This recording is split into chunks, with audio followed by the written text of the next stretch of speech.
Olá, bem-vindas, bem-vindos ao Camarote 21, o seu programa semanal de arte e cultura da Europa. Nós estamos nos estúdios da Deutsche Welle, na Alemanha. Eu sou Helena Coelho e hoje a gente conversa sobre arquitetura, design e sustentabilidade, além de técnicas bem particulares de grafite e impressão. Olha só o que vem por aí. Tem as utopias urbanas de Jan Kamensky. O designer alemão cria animações de futuros possíveis para as grandes metrópoles mundiais. Será que o futuro da arquitetura está no retorno à natureza? Criadas há 40 anos, as casas subterrâneas do arquiteto Peter Veth são redescobertas na Europa. E grafite reverso em tamanho gigante. Confira o novo mural de Klaus Dalven na França, desenhado com lavadoras de alta pressão. A gente abre o programa de hoje falando de arte e sustentabilidade. Ou melhor, como a arte pode ajudar a promover discussões urgentes sobre ecologia e meio ambiente. Na Alemanha, o designer Jan Kamensky vem se destacando com o que ele chama de utopias urbanas, animações focadas em projetar um futuro alternativo para as grandes metrópoles, um futuro mais verde e sobre duas rodas. Um futuro possível. Em Hamburgo, norte da Alemanha, a praça Holstenplatz poderia ser livre de carros e repleta de verde. Um paraíso para todos os que andam de bicicleta ou a pé. Mas a realidade é outra, o que incomoda muito o designer gráfico Jan Kamensky, natural da cidade. Ele quer que algo mude de verdade nestas ruas e, para isso, cria e anima utopias. O projeto começou no início da pandemia do coronavírus. Observando ao redor, cheguei à conclusão de que não queria mais esperar por uma mudança que é tão necessária. Quis dar a minha contribuição como designer visual. Foi quando percebi que poderia modificar os espaços urbanos. A ideia de Jan Kamensky é colorir e transformar todas as ruas e praças cinzentas e monótonas do mundo, pelo menos nas suas animações, como esta aqui em Nova York, esta em Bruxelas, capital da Bélgica, ou mesmo na capital alemã, Berlim. O designer também está nas redes sociais com o nome Utopia for Bicyclists, Utopia para ciclistas, em português. É preciso mais espaço para as bicicletas e mais bicicletas para podermos explorar plenamente a genialidade delas. Elas não poluem, ocupam pouco espaço em comparação com outros meios de transporte e, além de tudo, são versáteis. No país vizinho da Alemanha, a Holanda, as utopias de Jan Kamensky já são, em parte, uma realidade. Por exemplo, na quarta maior cidade holandesa, Utrecht. Aqui, cerca de 125 mil pessoas praticam ciclismo diariamente e não tem tempo ruim para isso.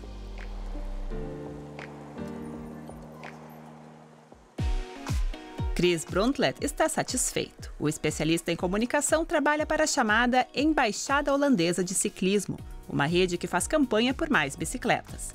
Ele gosta de pedalar na Vredenburg, a ciclovia mais utilizada da Holanda. Cerca de 33 mil ciclistas passam por aqui todos os dias. Antes, ela era usada por carros.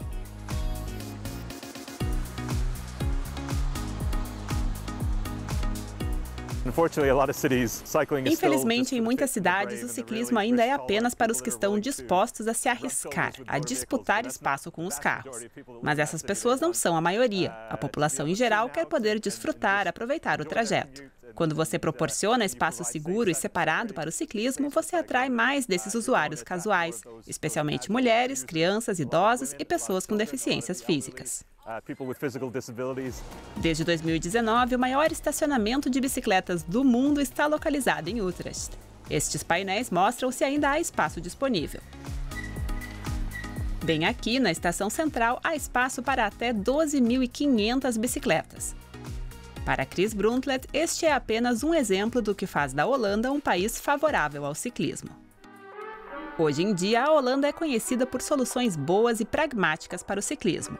Por exemplo, a ponte Daphne Schippers, que passa sobre o telhado de uma escola conectando duas partes da cidade. O ciclismo em Utrecht é um sonho para muitos.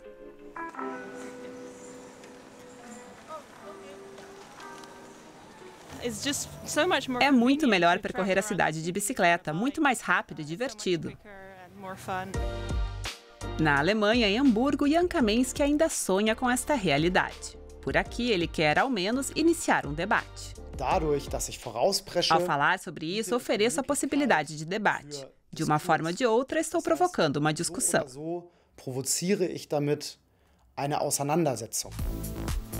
Jan Kamensky espera que tudo seja mais do que uma utopia.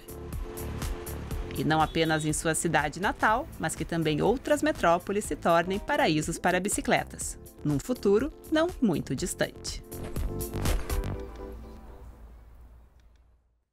E não é só na Holanda que essas utopias vêm se tornando realidade. Oslo, capital da Noruega, sempre foi uma cidade verde graças aos numerosos parques e áreas arborizadas. E nos últimos anos, a cidade também vem se tornando uma das metrópoles mais sustentáveis da Europa. Até 2030, ela pretende se tornar neutra em emissão de gás carbônico e, para tal, aposta, por exemplo, em projetos comunitários, arquitetura alternativa e transporte público de qualidade. Oslo é uma das cidades que mais crescem na Europa. Um desafio que a capital norueguesa enfrenta de forma inovadora, e não apenas no que diz respeito à arquitetura. Oslo mudou radicalmente nos últimos 20 anos. Os carros praticamente desapareceram do centro da cidade e muitos prédios culturais foram construídos, especialmente ao redor do porto. Acho que Oslo se tornou uma cidade muito animada, aberta e acolhedora. A arquiteta Anne-Marit Lund observa o desenvolvimento urbano de Oslo há muito tempo. Até o final dos anos 90, os contêineres marítimos e o tráfego ainda caracterizavam a paisagem do antigo bairro portuário de Bjørvika. Hoje, o foco está nas pessoas, na cultura e no meio ambiente. Um exemplo é a nova biblioteca, erguida seguindo os critérios sustentáveis do que se chama de casa passiva, uma construção particularmente baixa em emissões e que oferece amplos espaços comunitários. Trata-se de um ponto de encontro, um polo vibrante para os cidadãos de Oslo. Qualquer pessoa pode vir aqui, mas o edifício também foi projetado seguindo os padrões de sustentabilidade. É proibido estacionar carros aqui, por exemplo. Você tem que vir de transporte público, além de outros aspectos realmente sustentáveis. Além dos cerca de 450 mil livros, o lugar oferece diversas oportunidades para impulsionar a criatividade. Impressoras 3D, um estúdio de gravação para criar podcasts e até mesmo instrumentos musicais estão disponíveis aqui gratuitamente. Não muito longe da biblioteca está o novo Museu Nacional, no bairro vizinho de Aker Brygge. A fachada do prédio foi feita com ardósia norueguesa, por ser um material natural particularmente durável. Os arquitetos tinham a tarefa de incorporar os elementos do entorno. Por exemplo, tiveram que criar uma relação com o centro do Prêmio Nobel da Paz à frente e com o edifício à esquerda, que é a Fortaleza de Akershus. Muitas coisas tiveram que ser consideradas. Como podem ver, o prédio é enorme, tem 54 mil metros quadrados. Oslo quer alcançar a neutralidade climática até 2030 com um conceito de mobilidade que promova o ciclismo e o transporte público. Isso inclui bônus, incentivos fiscais e ampla infraestrutura para o uso de carros elétricos, como, por exemplo, as estações de recarga. Outro projeto modelo é o bairro de Vulcan, livre de carros. Este antigo parque industrial abriga edifícios residenciais e comerciais de alta eficiência energética, além de um mercado com uma central elétrica integrada que utiliza energia geotérmica e painéis solares para fornecer eletricidade aos residentes das proximidades. O mais especial em Vulcan é que existe uma cidade dentro da outra. Há uma mistura de arquitetura industrial antiga com edifícios novos.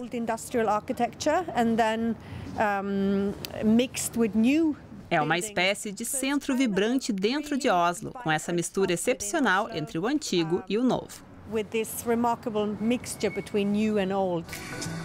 E a vida selvagem também se beneficia da estratégia verde de Oslo. O apicultor Alexander do Ritz tem um total de 45 colmeias espalhadas pelos telhados da cidade.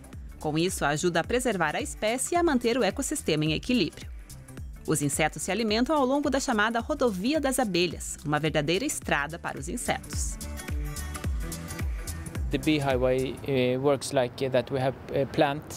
A estrada das abelhas funciona assim.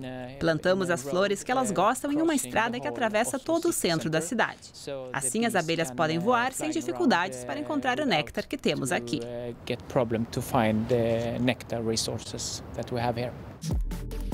Com conceitos sustentáveis rumo ao futuro. Um experimento que pode inspirar também outras cidades. E conceito sustentável é o que não falta para o arquiteto suíço Peter Weth. Há cerca de 40 anos, ele projetava sua primeira casa subterrânea, que muito lembra o Condado dos Hobbits, de O Senhor dos Anéis. Além do charme natural e acolhedor, as casas subterrâneas também apresentam vantagens climáticas. O telhado coberto por terra e plantas compensa o impacto ambiental da área construída ao absorver a água da chuva e ainda mantém a temperatura interior constante, economizando energia. Apesar de não serem novidade na arquitetura, as casas subterrâneas vêm registrando demanda crescente nos últimos anos. Nós conversamos com o arquiteto Peter Weth. À primeira vista, esta casa subterrânea na Suíça mais parece uma toca de Hobbit. Mas se trata, na verdade, de um dos tipos de construção mais ecológicos disponíveis no mercado. As casas subterrâneas foram inventadas há mais de 40 anos pelo arquiteto suíço Peter Weth. É uma solução muito consistente em termos de proteção ambiental, integração e ecologia. A área usada para a construção da casa subterrânea é compensada pelo telhado verde coberto com terra. Assim, ela se integra completamente à paisagem.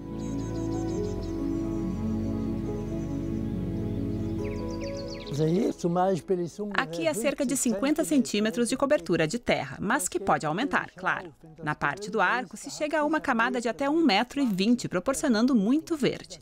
Quase não há concreto exposto. Assim, restauramos as áreas verdes.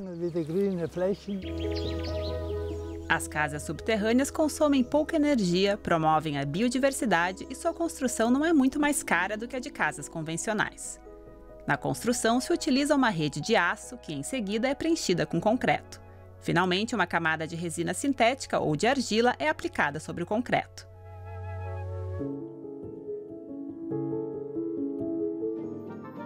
E quanto ao interior? Nesta casa já estão à nossa espera. Que bom que vocês vieram! Paredes curvas, tetos altos, arredondados e pinturas cheias de fantasia. Os espaços internos são conectados de forma harmoniosa. Herbert Umbricht vive aqui há 31 anos. Dentro da casa, você não percebe que está embaixo da terra. As janelas grandes e muito verde ao redor. Eu me sinto confortável aqui porque a temperatura é sempre a mesma.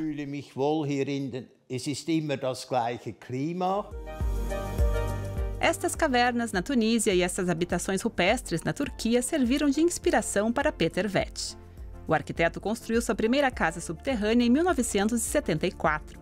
Hoje existem cerca de 100 delas, na Suíça, Áustria, Alemanha e na Península da Crimeia. Também esta área pública de lazer na pequena cidade de Dittikon, na Suíça, foi projetada por ele.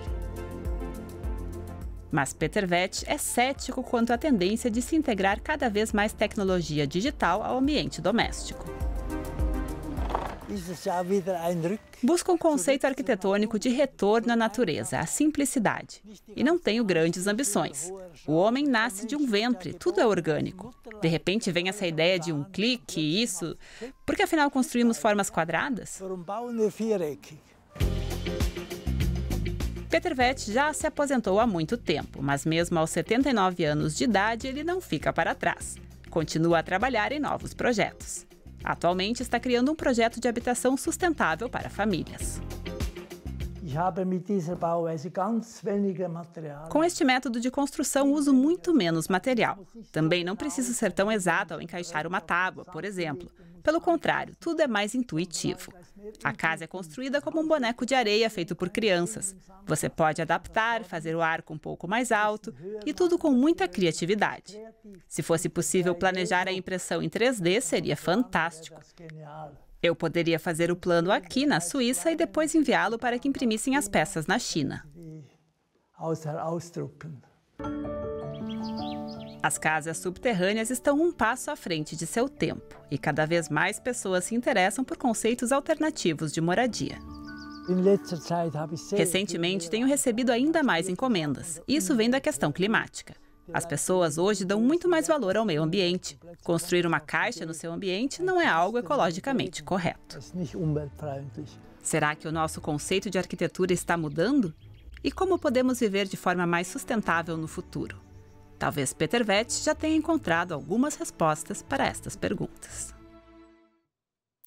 O Camarote 21 vai a um rápido intervalo. Na volta tem o Grafite Reverso de Klaus Dauven. Não saia daí.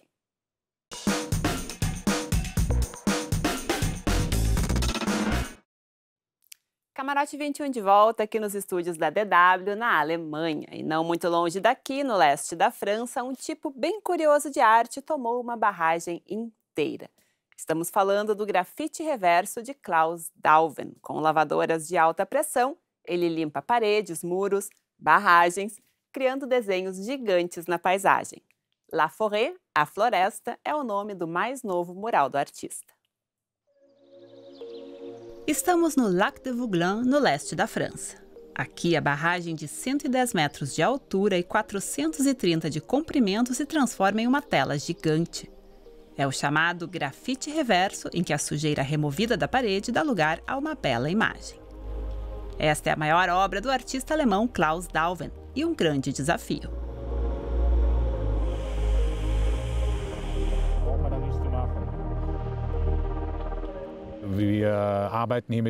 Usamos lavadoras de alta pressão que ficam em cima da barragem.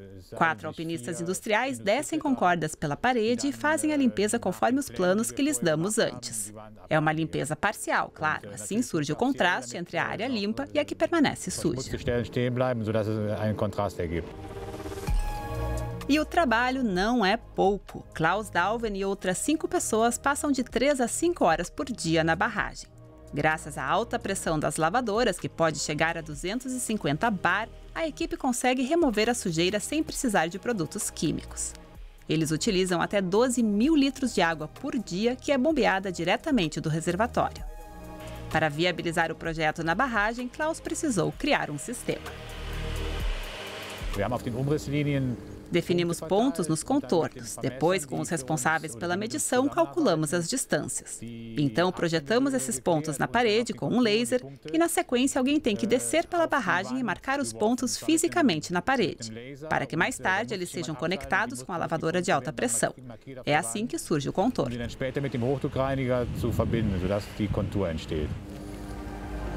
Klaus Dauven trabalha em parceria com uma empresa alemã de equipamentos de limpeza. Seu primeiro projeto, Wildwechsel, foi criado em 2007 na barragem Oleftalsperre, no oeste da Alemanha. Um ano depois, nasceram estas flores no Japão.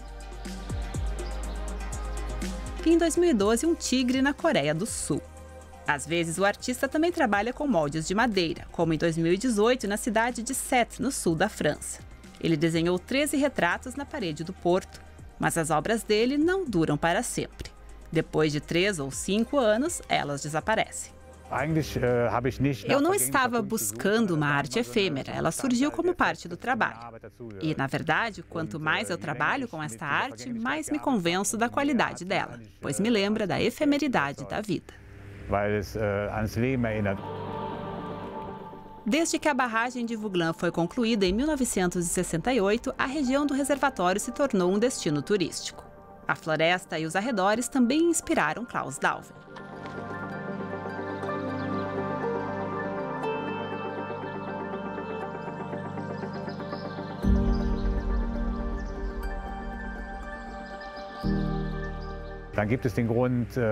Fiquei completamente impressionado com a floresta quando estive aqui pela primeira vez. Ela é praticamente intocada.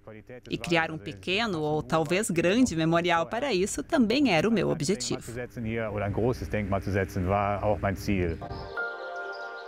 É por isso que o novo grafite reverso de Klaus Dauven leva o nome La Forêt, a floresta em português.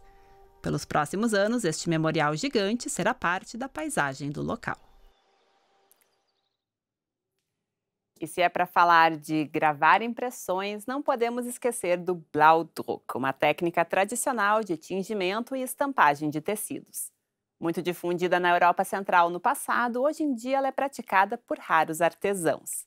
Em 2018, chegou a ser declarada Patrimônio Imaterial da Humanidade pela Unesco. Nós fomos à Áustria conhecer uma das poucas oficinas da Europa que mantém a tradição viva. Olá, nós somos a família Koh. Sim, e hoje deixaremos tudo azul. Mas o que isto significa? Aqui em Steinberg, na Áustria, a técnica chamada Blauwdruck, impressão azul em português, ainda é feita à mão.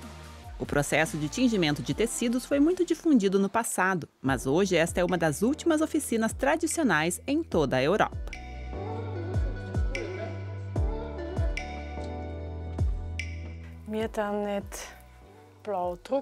Na verdade, não imprimimos em azul. O que fazemos é tingir o tecido branco, no qual primeiro gravamos a estampa com uma pasta chamada Bob. A receita da pasta é segredo absoluto. Sim, a receita é ultra secreta, eu mesma não a conheço. A pasta esverdeada é carimbada sobre o tecido, protegendo a área da tinta azul. Assim, o desenho permanece branco. Alguns moldes têm mais de 200 anos. Agora precisamos esperar secar bem. Dizemos que o tecido tem que petrificar, o que pode levar de 4 a 6 semanas. Depois, o trabalho de Josef Koh é tingir. Estas cubas de pedra têm 4 metros de profundidade. Aqui tingimos com um corante vegetal. Com essa mesma mistura azul anil de água fria, eu posso tingir por uns 20, 25 anos.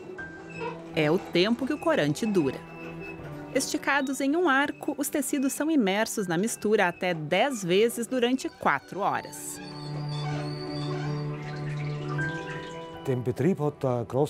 O nosso negócio foi criado pelo meu avô em 1921. Até hoje usamos o mesmo equipamento, que são estes aros onde os tecidos são fixados e as cubas. Tudo vem daquela época. Este ano completamos 100 anos. Parabéns! Obrigado! Mas esta técnica milenar já existia no Antigo Egito. No século XIII, Marco Polo trouxe o pigmento anil, também chamado de índigo mágico, para a Europa. Mágico porque a sua cor muda durante o tingimento. A magia se dá no processo, quando a cor muda do esverdeado para o azulado. O milagre azul ocorre quando o corante vegetal reage com o oxigênio.